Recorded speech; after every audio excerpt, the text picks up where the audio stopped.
الحمد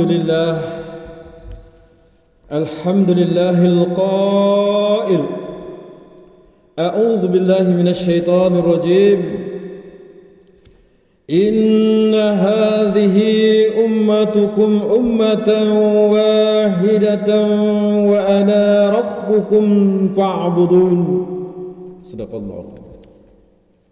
أشهد أن لا إله إلا الله وحده لا شريك له وأشهد أن محمدا عبده ورسوله. اللهم صل وسلم وبارك على حبيبنا وشفيعنا محمد أشرف الأنبياء والمرسلين وعلى آله وصحبه أجمعين والتابعين لهم بإحسان إلى يوم الدين. أما بعد، فيا عباد الله اتقوا الله وتزودوا فإن خير الزاد التقوى فقد فاز المتقون. Sidang Jumat yang dirahmati Allah, marilah kita bersama-sama meningkatkan ketakwaan kepada Allah Subhanahu wa taala dengan melaksanakan segala yang diperintahkan dan menjauhi segala apa yang dilarang dan ditegah. Mudah-mudahan kita beroleh rahmat serta kebahagiaan hidup di dunia dan di akhirat. Mimbar pada hari ini akan membicarakan khutbah yang bertajuk Melestari Perpaduan dalam Kepelbagaian. Sidang Jumat yang dikasihi, dengan merenung sejenak bahawa walaupun kita diciptakan dengan berbeza warna kulit, berbeza bangsa, bahasa, budaya dan sebagainya, tetapi di dalam masjid yang mulia ini Allah Subhanahu wa taala telah menyatukan kita semua bersama-sama di atas akidah yang satu, perbuatan dan bacaan yang satu, menghadap ke arah kiblat yang satu serta menyembah Tuhan yang satu. Sama ada kita sedar atau tidak, Allah Subhanahu wa taala menyatukan hati-hati kita tanpa kita melihat kiri dan kanan. Siapakah di sebelah kita, apa warna kulit mereka, apa bangsa dan keturunan mereka. Inilah perpaduan yang terbina di atas asas Islam yang telah diperjuangkan oleh baginda Rasulullah sallallahu alaihi wasallam dan para sahabat baginda yang mulia. Ukhuwah dan perpaduan adalah penting kerana memberi kekuatan kepada umat Islam. Jika kita tidak bersatu, umat Islam akan menjadi lemah dan mudah dirata oleh musuh. Persaudaraan adalah tonggak kekuatan umat Islam dan menjadi asas utama pembentukan masyarakat Islam. Rasulullah sallallahu alaihi wasallam ketika berhijrah ke Madinah meletakkan persaudaraan dan perpaduan sebagai agenda yang utama. Baginda mempersaudarakan antara golongan muhajirin dengan golongan ansar sehingga ukhuwah mereka sangat kukuh dan tiada tandingannya dalam sejarah Islam. Di antara nikmat Allah Subhanahu wa taala yang paling besar kepada kita selaku hambanya ialah Dia mengurniakan nikmat persaudaraan dan kasih sayang sesama insan. Justru kita diperintahkan untuk bersatu padu dan meninggalkan segala perkara yang menjurus kepada perpecahan. Firman Allah Subhanahu wa taala di dalam surah Ali Imran ayat 103. A'udzu billahi minasyaitonir rajim. Wa'tasimu bihablillahi jami'an wa la tafarraqu wadhkuru ni'matallahi 'alaikum idh kuntum a'da'an fa'alafa baina qulubikum fa asbahtum bi ni'matihi ikhwanan wa kuntum ala shafa hubratin minan nari fa anqadhakum minha kadzalika yubayyinu Allahu lakum ayatihi la'allakum tahtadun. Shadaqallahul azim. Yang bermaksud dan berpegang teguhlah kamu sekalian kepada tali Allah, yaitu agama Islam, dan janganlah kamu bercerai-berai, dan kenanglah nikmat Allah kepada kamu ketika kamu bermusuh-musuhan, yaitu semasa jahiliyah dahulu, lalu Allah menyatukan di antara hati kamu, yaitu sehingga kamu bersatu padu dengan nikmat Islam. Maka menjadilah kamu dengan nikmat Allah itu orang-orang Islam yang bersaudara. Dan kamu dahulu telah berada di tepi jurang neraka, yaitu disebabkan kekufuran kamu semasa jahiliyah. Lalu Allah selamatkan kamu dari neraka itu, yaitu disebabkan nikmat Islam juga. Demikianlah Allah menjelaskan kepada kamu ayat-ayat keterangannya supaya kamu mendapat petunjuk hidayahnya. Sidang Jumat yang dihormati, kita perlu mencontohi akhlak baginda Rasulullah sallallahu alaihi wasallam dan para sahabat. Suasana harmoni dan saling menyayangi sesama umat ternyata wujud dalam sistem sosial di bawah pimpinan baginda sallallahu alaihi wasallam. Mereka tidak bermusuhan sesama sendiri, sebaliknya sanggup berkorban harta, malah nyawa demi menjulang nilai akhlak Islam, yaitu hubungan baik sesama muslim. Imam Al-Bukhari meriwayatkan hadis daripada Anas bin Malik radhiyallahu anhu bahawa Rasulullah sallallahu alaihi wasallam bersabda yang bermaksud, janganlah kamu saling benci membenci, saling dengki mendengki, dan saling bermusuhan. Jadilah kamu hamba-hamba Allah yang bersaudara. Keakraban hubungan sesama muslim tidak bermaksud golongan bukan Islam perlu dimusuhi.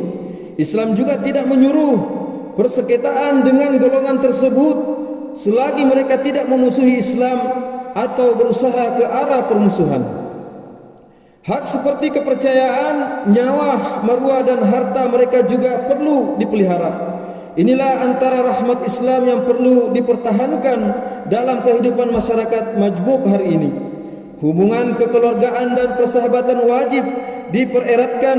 Damaikanlah saudara-saudara kita yang seteru yang sebelum ini bermusuhan, dan kukuhkan semula jaringan sesama warga agar dapat membina semula persaudaraan dan kestabilan negara menuju kejayaan.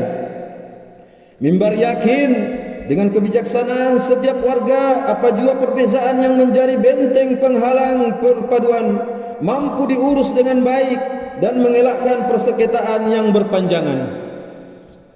Tidak dinafikan manusia sentiasa mempunyai perbezaan pendapat dan pandangan.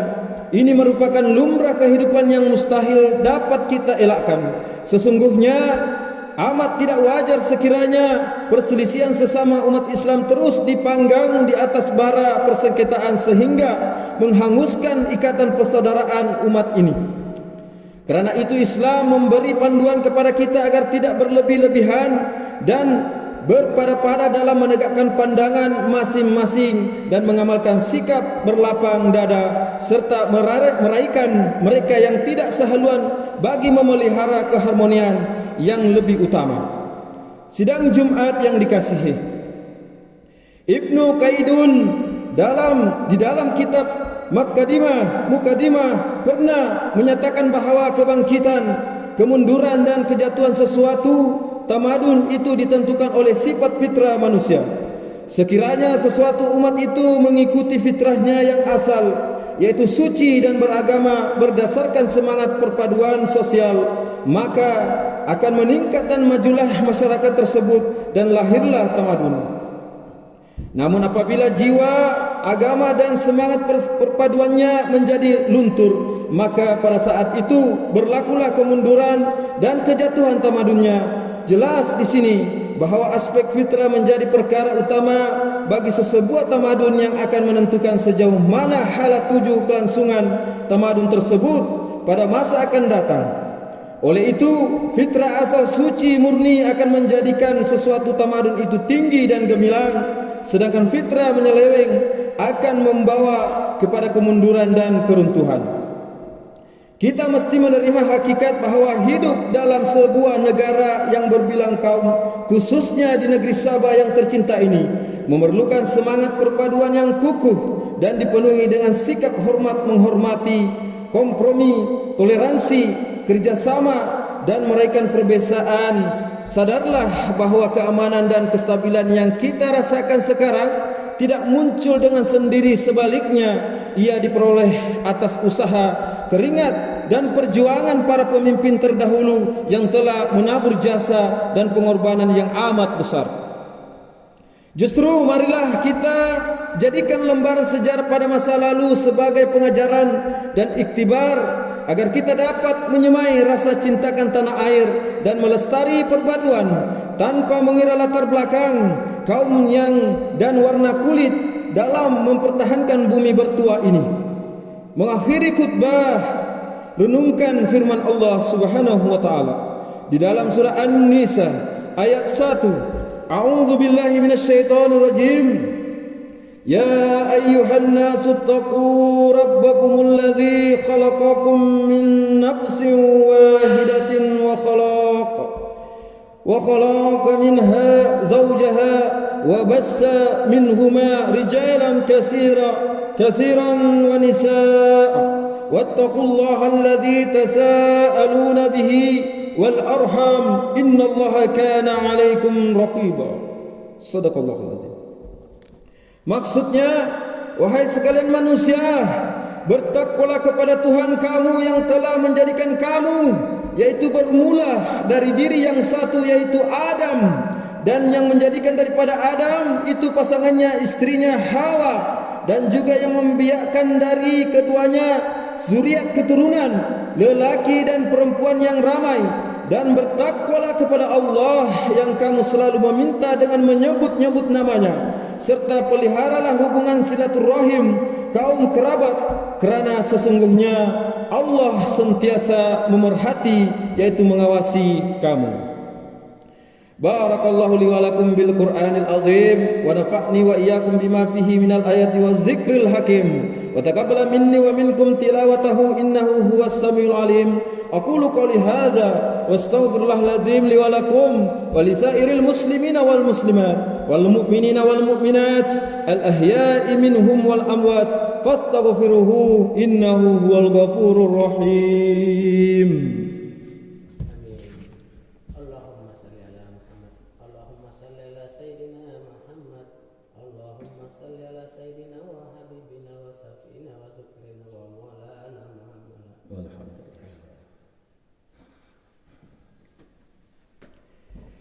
Alhamdulillah. Alhamdulillahi rabbil alamin. Wassalatu wassalamu ala sayyidina Muhammadin nabiyil ummi wa ala alihi wa ashabihi at-tarihina wa man tabi'ahum bi ihsani ila yaumiddin. Ashhadu an la ilaha illallah wahdahu la syarika lah wa ashhadu anna sayyidina Muhammadan abduhu wa rasuluhu. Amma ba'du. Faya ibadallah ittaqullah haqqa tuqatih wa alamu anna Allah amarakum bi amrin azim amarakum bis salati wa taslim ala nabiyil karim. Faqala Allah ta'ala inna Allah wa malaikatahu yusallu 'alan nabiy ya ayyuhalladzina amanu sallu 'alaihi wa sallimu taslima. Allahumma salli ala sayyidina Muhammad wa ala ali sayyidina Muhammad كما صليت على سيدنا إبراهيم وعلى آل سيدنا إبراهيم وبارك على سيدنا محمد وعلى آل سيدنا محمد كما باركت على سيدنا إبراهيم وعلى آل سيدنا إبراهيم في العالمين إنك حميد مجيد. آمين يا رب العالمين. اللهم اغفر للمسلمين والمسلمات والمؤمنين والمؤمنات الأحياء منهم والأموات. اللهم انزل الرحمة والبركة والهداية والسلامة والسكينة والصحة الدائمة على malikina kebawadul yang maha mulia Sri Paduka Baginda yang di Pertuan Agung wa Fakhamatir Raisil A'la, Tuan yang terutama yang di Pertuan Negeri Sabah. Waj'alillahumma hazihil baldata wa sa'ira bi'adil muslimin aminatan mutmainnah innaka ra'ufur rahim. Allahumma adfa'anna al-bala' wal waba' wal fahsya' wal munkar wal mihan wal fitan ma zahara minha wa ma batan min baladina hadha khassa wa min buludanil muslimin amma innaka ala kulli syai'in qadir. Ya Allah, selamatkanlah saudara-saudara kami yang tertindas di bumi barakah, khususnya Palestina. Kasihanilah mereka dan limpahkan gugusan rahmat-Mu ke atas mereka. Ya Allah, naungilah kehidupan kami, negeri dan juga negara kami. Hiasilah diri kami dengan sifat-sifat terpuji dan jauhi kami daripada sifat-sifat yang terkeji. Jadikanlah kami dan daripada keturunan kami orang-orang yang istiqamah, mendirikan solat secara berjamaah, menunaikan zakat, berpuasa dalam bulan Ramadan, mengerjakan ibadah haji, mewakafkan harta dan berinfak pada jalan yang Engkau ridai. Sesungguhnya hanya kepadamu jua ya Allah tempat kami mengadu dan memohon pertolongan. Rabbana atina fid dunya hasanah wa fil akhirati hasanah wa qina azabannar. Ibadallah, inna Allah ya'muru bi'adli wal ihsan wa ita'i dzil qurba wa yanha 'anil fahsya'i wal munkar wal baghi ya'idukum la'allakum tadhakkarun. Wazkurullahal azim yazkurkum washkuruhu ala ni'ami yazidkum was'aluhu min fadli yu'tikum wa la dzikrullahu akbar wallahu ya'lamu ma tasna'un. Akhim.